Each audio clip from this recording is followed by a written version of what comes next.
গত 24 জুলাই আন্দোলনের পর দেশ হয়েছে স্বৈরাচার মুক্ত। দেশের মানুষ পেয়েছে স্বাধীনতা, এমনটাই দাবি দেশের বড় এক শ্রেণী মানুষের। তবে যাদের ত্যাগ ও জীবনের বিনিময়ে এসেছে স্বৈরাচার মুক্ত দেশ, তাদের মনে রেখেছে কজন? কেউ হারিয়েছে নিজের ফুটফুটে তরুণ সন্তান, কেউ হারিয়েছে বাবা, কেউ বা হয়েছে আজীবনের জন্য প্রতিবন্ধী, কেউ বেঁচে আছে দুঃখে দুঃখে। তবে 5 আগস্টের পর দেশ স্বৈরাচার মুক্ত হওয়ার পরে আহত কিংবা নিহতদের পরিবার পরিচয়ে তারা পেয়েছে সরকারি সহায়তা, আবার কেউ বা ইচ্ছা করে নেননি সেই সরকারি সুযোগ সুবিধা।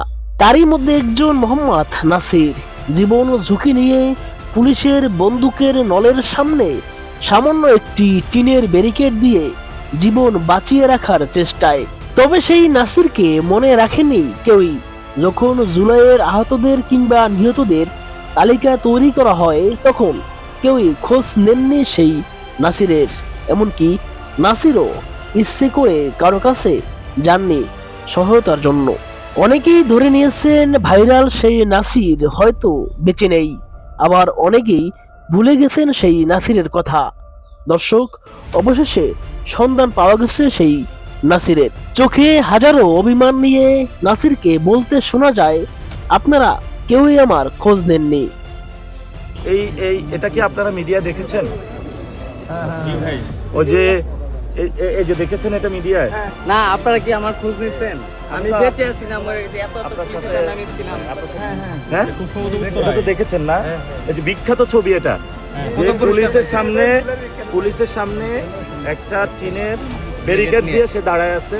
উনি হলো ব্যক্তি। আমাকে চিনছেন আপনি? হ্যাঁ, এখন চিনছি। এর নামও নাসির। আপনার নাম নাসির? আপনারা আমার খোঁজ নিছেন? হ্যাঁ? না, আপনারা কি আমার খোঁজ নিছেন? আমি বেঁচে আছি না মরে গেছি? এত পুলিশের সামনে আমি ছিলাম। আপনার সাথে দেখা হয় না, আজকে দেখা হয়েছে। আমি ইচ্ছাকৃত ভাবেও যাই নাই কখনো আপনাদের ওখানে। হ্যাঁ, অনেক মানুষ আছে। আমি ওই দিন একটা ছেলেকে জিজ্ঞেস করছি, ও হলো সকালবেলা দেখা হয়েছে, মাথা থেকে হলো এই স্প্রিংটা যেগুলো এগুলো খুলছে। তা আমি বলছি আমার যে একটা লোক আমার সামনে এখান থেকে গুলি ঢুকে এখান থেকে বেরোচ্ছে, আমার হাতে লাশটা ছিল। হাতে লাগছে। হ্যাঁ, এটা মিডিয়াতেও আসে না। তারপর উনি বললো যে, আমি বললাম আপনার কার্ড হয়েছে, বলে আমার কার্ড প্রয়োজন নাই। হ্যাঁ, আমিও তো কাট করিনি, কোনো কার্ডের আমার প্রয়োজন নাই।